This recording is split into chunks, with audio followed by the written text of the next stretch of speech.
All right, so let's take a look at the spawning ceiling logic here. So let's go and let's take a look at the move or the ceiling block here. So first things first is this ceiling block, we're going to have to change this to 200.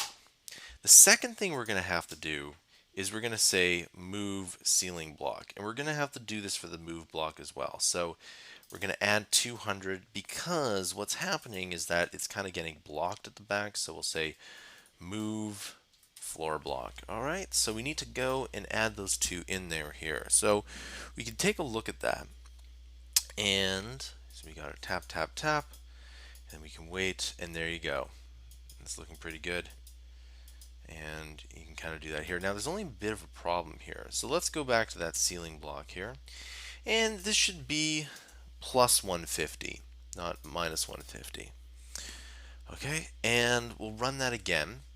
And the idea is that you can go and you tap tap tap, uh, kind of get the game mechanics worked up here, and then it kind of moves you off screen here. Now what's happening here is, let's take a look, and what happens here is that this first body and second body here, first of all, it's asking you to make it a let instead of a variable, because you're not mutating it, you're not changing it at all. Okay, and so the one thing that we need to do is, let's take a look at making sure that this can actually work here. Okay, so if we look at the ceiling block here, we need to make sure that the dynamic is true here.